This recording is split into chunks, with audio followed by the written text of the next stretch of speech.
Nifty analysis की एक और वीडियो में आपका स्वागत करता हूं। दोस्तों बैंक निफ्टी की फाइनल क्लोजिंग हमें मिली है 50,092 की और बैंक निफ्टी ने लगभग 1258 पॉइंट नीचे आके क्लोज किया और यहाँ पे देखेंगे तो काफ़ी बड़ी गिरावट बैंक निफ्टी में देखने को मिली है। और जो कंटिन्यू ये रेंज बना रहा था, जैसा कि मैं आप लोगों से बता रहा था कि ध्यान रखिएगा ऊपर की साइड में बैंक निफ्टी के लिए ये एक ट्रेंड लाइन जो है वो स्ट्रांग रेजिस्टेंस का यहाँ पे काम कर रही है। जब तक इसके ऊपर नहीं निकलेगा तब तक यहाँ पे बायर का इंटरेस्ट नहीं आएगा और ये एक रेजिस्टेंस लेवल है, ट्रेंड लाइन का रेजिस्टेंस था। दूसरा मैंने बताया था कि बैंक निफ्टी क्या कर रहा है कि इस लेवल में यहाँ पे ध्यान से देखेंगे तो एक ट्रायंगल पैटर्न यहाँ पे बना हुआ था और ट्रायंगल पैटर्न का यहाँ पे नीचे की साइड में इसने ब्रेक डाउन दिया। तो ये जो सपोर्ट लेवल, हमारा जो सपोर्ट लाइन थी यहाँ पे लगभग ये थी 52,022 की। यहाँ पे देखिए कंटिन्यू हमने 10-12 दिन यहाँ पे होल्ड किया। होल्ड करने के बाद हम गिरने के बाद हम क्या किए, थोड़ा सा फिर से ऊपर की तरफ गए और 4-5 दिन से यहाँ पे कंसोलिडेट करा। कंटिन्यू में आप लोग को बता रहा था कि ये एक रेजिस्टेंस एरिया है, यहाँ पे नज़र बना के रखिएगा। जैसे इसके नीचे जाएगा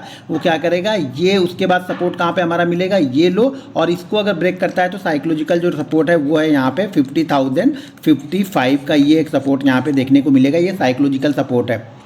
ध्यान रखिएगा बैंक निफ्टी क्या कर रहा था, अभी तक 100 डीएमए जो 100 डीएमए मूविंग एवरेज है, सिंपल मूविंग एवरेज, उसको कंटिन्यू बहुत अच्छे से फॉलो करते हुए चल रहा है। और 100 डीएमए जो मूविंग एवरेज है वो लगभग यहाँ पे आएगा, जो सपोर्ट है उसका वो लगभग आएगा 49,444 के आसपास। इसीलिए मैंने लास्ट वीडियो में भी आप लोग को बताया था कि 49,444 ये सपोर्ट है, क्योंकि इसी कंटिन्यू इस लेवल को हम फॉलो करते हुए चल रहे हैं। यहाँ पर अगर थोड़ा सा मैं इसको जूम करूँ तो ये देखेंगे कि कंटिन्यू हम इसको फॉलो करते हुए चल रहे हैं। बहुत कम समय हमने इसको ब्रेक किया है और जैसे ही ब्रेक किया अगले दिन वापस हम उसके ऊपर की तरफ क्लोज करें। यहाँ पे देखिए ब्रेक किया, अगले दिन ऊपर की तरफ क्लोज, यहाँ पे नीचे की तरफ ब्रेक किया, अगले दिन ऊपर की तरफ क्लोज हो गया। यहाँ पे एक दिन नीचे की साइड में क्लोज किया, उसके बाद फिर से हम ऊपर की साइड में निकल गया। उसके बाद कंटिन्यू देखेंगे तो एवरी मंथ जब भी यहाँ पे आ रहा, यहाँ पे मार्केट सपोर्ट ले रहा है। यहाँ पे जो इलेक्शन रिजल्ट आया था, जो एग्जिट पोल आया था, वहाँ पे हमने नीचे क्लोज किया। अगले दिन जैसे इलेक्शन रिजल्ट आया उसके बाद हम ऊपर की साइड में क्लोज करते हुए चलेगा। तो यहाँ पे आप नज़र बना के रखिएगा, ये एक इंपॉर्टेंट सपोर्ट है। ये जो मूविंग एवरेज है 100 डीएमए का, 100.01 का मैंने लगा के रखा है, तो ये एक इंपॉर्टेंट सपोर्ट है मूविंग एवरेज का। तो यहाँ पे आप नज़र बना के रखिएगा डेली चार्ट में, क्योंकि इसी जगह पे हम देखेंगे तो कंटिन्यू 6 से 7 बार हम ऑलरेडी सपोर्ट ले चुके हैं। तो यहाँ पे जो लॉन्ग टर्म जो लोग मूविंग एवरेज को फॉलो करते होंगे वो लोग अपना एसएल कहाँ पे लगा के रखेंगे, इस मूविंग एवरेज के आसपास। अगर इस मूविंग एवरेज के नीचे कंटिन्यू क्लोज, देखिए ध्यान रखिएगा, एक आध दिन क्लोज यहाँ भी दिया है, पीछे भी दिया है।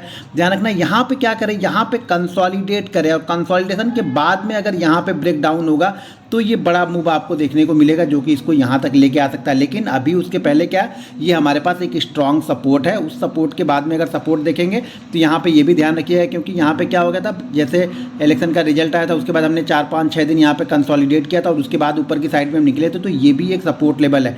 तो 50,000 से लेकर के 49,400 यहाँ पे आपको नज़र बना के रखनी है, क्योंकि जो लास्ट सपोर्ट है ये मूविंग एवरेज का, अगर इसके नीचे कंटिन्यू होल्ड करता है तो फिर यहाँ पे आपको तेज़ी से ये मूव आते हुए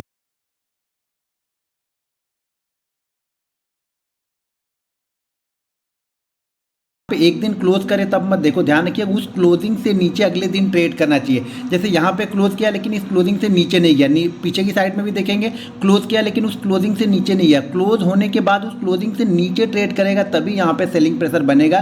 तो यहाँ पे आप नज़र बना के रखिएगा ऊपर की साइड में। अब ध्यान रखिए, अब आपके लिए ये रजिस्टेंस हो चुका है, जिस लेवल को हम कंटिन्यू कंसोलिडेट कर रहे थे वही लेवल अब हमारे लिए रजिस्टेंस का काम करेगा ऊपर जाते वक्त। और ऊपर से मेजर जो रजिस्टेंस है वो है ये ट्रेंड लाइन। इस ट्रेंड लाइन पर भी नज़र बना के जरूर रखिएगा। अब चलिए हम 15 मिनट के चार्ट पे देखते हैं कि कल मार्केट किस तरह से मूवमेंट कर सकता है। अब मैंने यहाँ पे 15 मिनट का चार्ट लगा लिया। 15 मिनट के चार्ट को ध्यान से देखेंगे तो मार्केट क्या हुआ, गैप डाउन ओपन हुआ। गैप डाउन ओपन होने के बाद मार्केट क्या किया, यहाँ पे कंसोलिडेट किया। लगभग 1 घंटे तक मार्केट इसी रेंज के आसपास, जैसे पहली कैंडल जो बनी, पहली कैंडल के लो के बाद देखेंगे तो यहाँ पे कंसोलिडेट किया। और मैं बार बार आप लोग को सही बोलता हूँ, मार्केट का सबसे पहले मार्केट का ट्रेंड देखो, ट्रेंड को समझो, मार्केट क्या बोला। देखिए मार्केट यहाँ पे कंसोलिडेट किया, यहाँ पे टाइम दिया, टाइम देने के बाद यहाँ पे फिर से नीचे की साइड में गिरावट आई। और ये गिरावट अगर देखेंगे, यहाँ से गिरावट देखेंगे तो लगभग ये 600-650 पॉइंट की गिरावट है, जो कि मार्केट कंसोलिडेट कितने दिन किया, यहाँ पे 1 घंटे कंसोलिडेट किया। उसके बाद देखेंगे तो अगले 1 घंटे में ये लगभग 600 पॉइंट गिरने के बाद में वापस फिर से कंसोलिडेट करने लगा।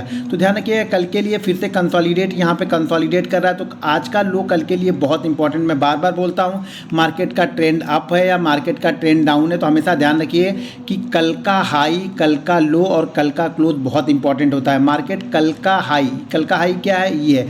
कल का लो क्या है, आज का लो क्या है, ये है। तो जब हमारे लिए नेक्स्ट डे डे जो हम कल ओपन होंगे तो हमारे लिए कल का हाई ये हो जाएगा, लास्ट डे का हाई, और लास्ट डे का लो ये हो जाएगा।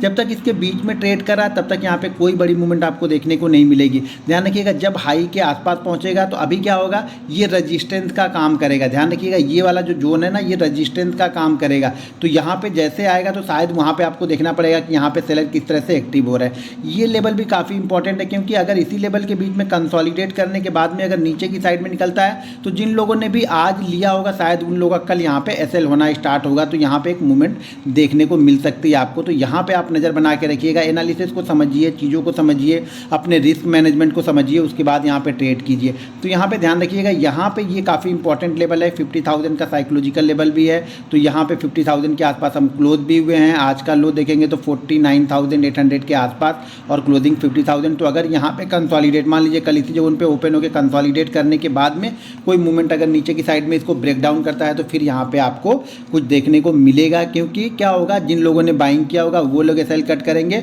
और कुछ नए सेलर भी शायद यहाँ पे एक्टिव हो सकते हैं। तो यहाँ पे आप नज़र बना के रखिएगा, अपनी एनालिसिस आप लोग जरूर करते रहिएगा। दोस्तों वीडियो पसंद आए तो वीडियो को लाइक और शेयर जरूर कीजिए। मिलते हैं नेक्स्ट वीडियो में। जय हिंद।